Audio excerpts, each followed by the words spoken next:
Assalamualaikum warahmatullahi wabarakatuh. Saya Afif Fadi Pratama, NIM 4151912096. Dalam hal ini saya ingin mereview jurnal tentang komunikasi data untuk memenuhi tugas besar 1 komunikasi data. Dosen pengampu Bapak Wawan Ridban STMT. Materi yang ingin saya bahas yang pertama adalah judul jurnal dan sumber jurnal. Kedua adalah volume dan halaman jurnal, tahun jurnal. Ketiga adalah penulis, reviewer, dan tanggal review. Keempat, tujuan penelitian. Kelima, subjek penelitian. Keenam, metode penelitian. 7, hasil penelitian.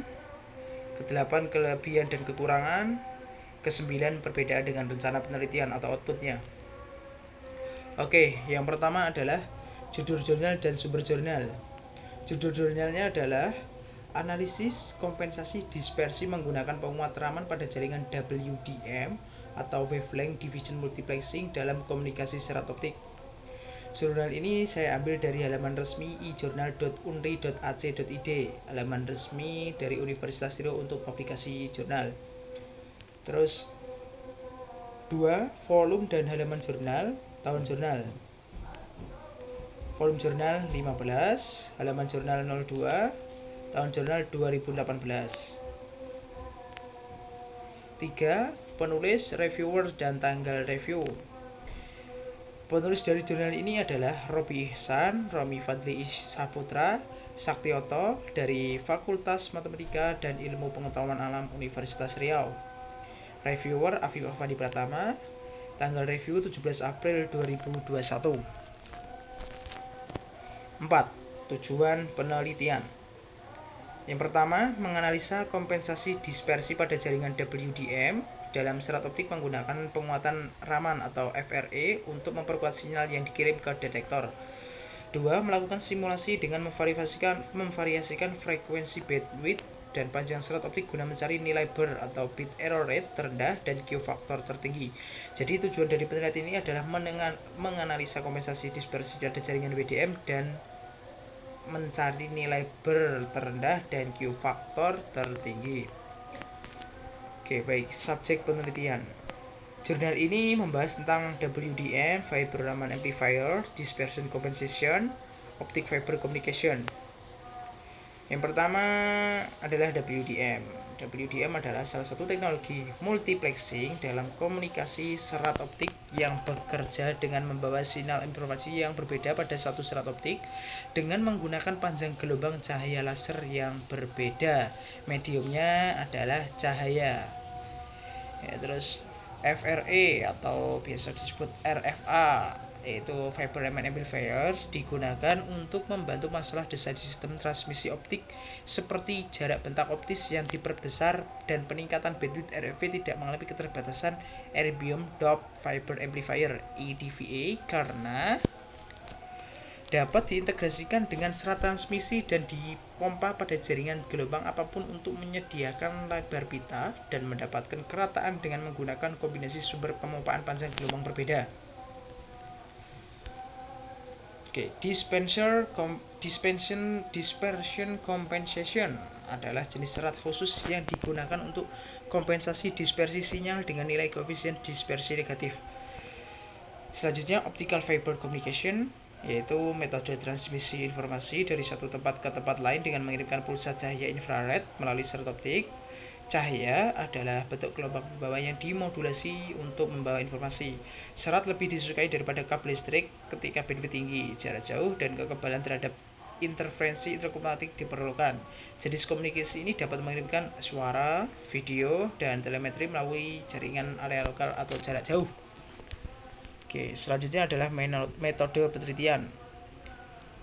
Dalam jurnal ini, penulis melakukan 2 simulasi dengan panjang serat optik dan bandwidth yang berbeda. 1. Simulasi pertama dilakukan dengan panjang serat optik dijaga konstan sepanjang 50 km dan bandwidth sebesar 10 GHz. Simulasi kedua dilakukan dengan lebar bandwidth dijaga konstan sebesar 50 GHz dan diawali dengan panjang serat optik 20 km. Ya, kita bahas simulasi pertama, yaitu simulasi dilakukan dengan panjang serat optik dijaga konstan sepanjang 50 km dan bandwidth sebesar 10 GHz. Pada lebar bandwidth ini didapatkan nilai Q faktor sebesar 7,07. Nilai ini sudah memenuhi standar internasional, yaitu minimal bernilai 6 untuk memenuhi acuan dapat tidaknya suatu rangkaian optik dapat digunakan. Ini adalah gambar dari diagramnya. Terus diagram mata atau A diagram pada kondisi ini ditunjukkan pada gambar berikut. Baik jika dibandingkan dengan sistem WDM penguat SOE di mana lebar bandwidth yang sama Q faktor hanya bernilai 4,18. Diagram mata pada sistem Raman juga lebih halus dan tidak banyak terjadi pelebaran sinyal. Jika bandwidth dinaikkan hingga angka 20 GHz, Q faktor mengalami peningkatan dan terjadi penurunan nilai BER. Pada lebar bandwidth ini didapatkan nilai Q faktor sebesar 10,65 dan nilai BER 8,60 E27. Diagram mata atau gambar di samping lebih halus dan lebih sedikit sinyal yang melebar jika dibandingkan dengan bandwidth 10 GHz. Untuk lebar bandwidth di atas 20 GHz hingga 50 GHz, nilai Q faktor mulai stabil.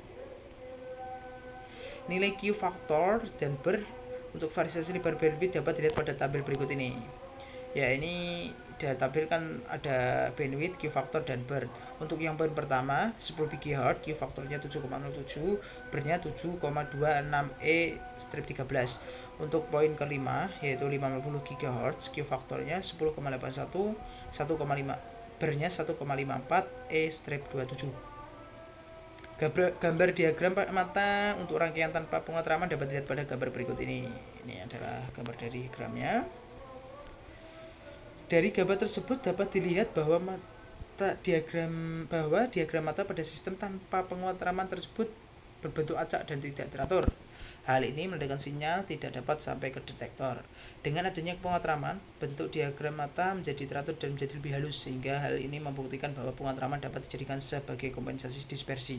Jadi kalau tanpa penguat Raman itu bentuknya acak dan tidak teratur, tapi kalau misalnya menggunakan penguat Raman menjadi teratur dan lebih halus. Oke, simulasi kedua. Simulasi ini dilakukan dengan lebar bandwidth dijaga konstan sebesar 50 GHz dan diawali dengan panjang serat optik 20 km. Pada panjang serat ini didapatkan nilai Q faktor sebesar 9,29. Nilai Q faktor dan BER untuk setiap panjang serat optik dapat dilihat pada gambar di samping. Ya, ini. Jadi untuk yang pertama, yang baris bawah, yang horizontal itu adalah panjang serat dalam satuannya kilometer. Untuk yang vertikal adalah, jadi untuk yang ini adalah Q faktor. Nah, ini untuk yang pertama yang dilakukan adalah 20 GHz didapatkan Q faktornya 9 lebih. Terus untuk yang ke-40 ini didapatkan Q faktornya 12 lebih. Terus ini setelah dari gambar tersebut dapat dilihat bahwa nilai Q faktor maksimum berada pada panjang 40, yaitu yang paling atas. 40 panjang serat 40 km. Terus nilai Q faktor mengalami penurunan untuk panjang serat di atas 40 km. Hal ini menunjukkan terjadinya dispersi pada sinyal merambat di dalam serat optik. Sistem masih dapat dikatakan masih bagus untuk panjang serat di bawah 100 km, sedangkan untuk panjang di atas itu tidak memenuhi aturan internasional mengenai komunikasi di mana nilai Q faktor lebih kecil dari angka 6. Nah, ini untuk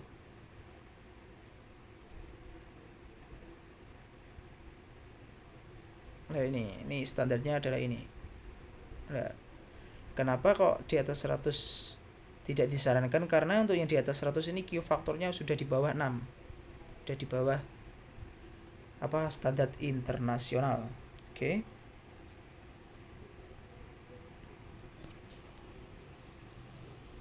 Tujuh adalah hasil penelitian. Berikut adalah hasil dari dua simulasi yang dilakukan oleh penulis. Yang untuk simulasi pertama yang dijalankan dengan serat optik sepanjang 50 km pada lebar bandwidth 20 GHz dapat didapatkan nilai BER terkecil dan Q faktor terbesar. Pada 10 GHz pertama dan Q faktor mengalami kenaikan hingga mulai stabil setelah mencapai 20 GHz.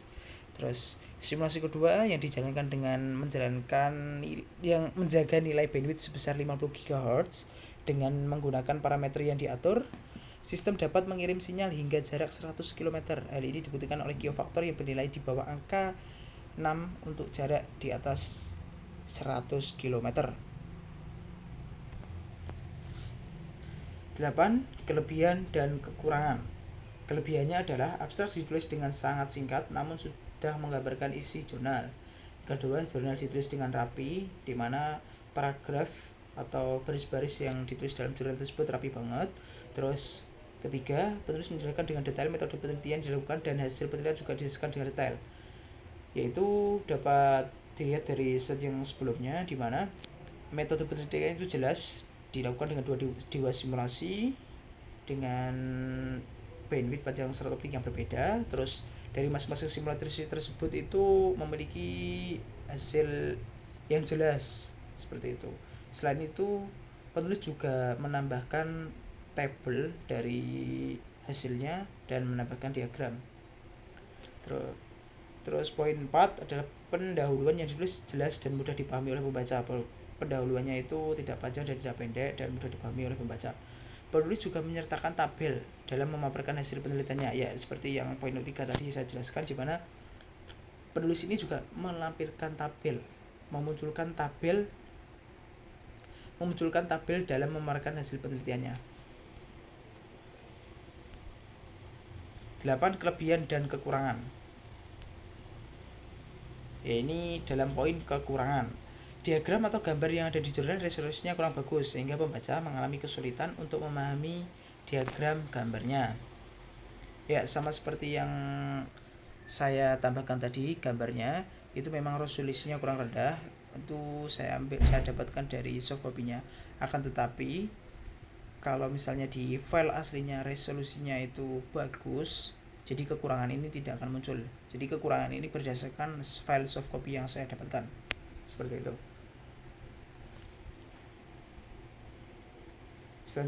Poin 9 adalah perbedaan dengan rencana penelitian. Dalam jurnal ini, hasil penelitian yang dilakukan sesuai dengan rencana awal penelitian. Penulis melakukan 2 simulasi dan berhasil. Penulis juga dapat mengambil kesimpulan dari hasil penelitian tersebut. Jadi rencana awal penelitian itu, hasil penelitiannya itu sesuai dengan rencana awal penelitiannya, karena penulis juga menyertakan hasilnya. Terus hasilnya itu sesuai dengan apa yang direncanakan, hasilnya juga jelas, dan penulis juga menyimpulkannya sehingga hasilnya itu sesuai dengan rencana.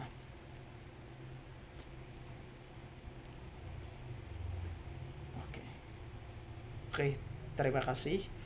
Demikian yang dapat saya sampaikan mengenai review jurnal.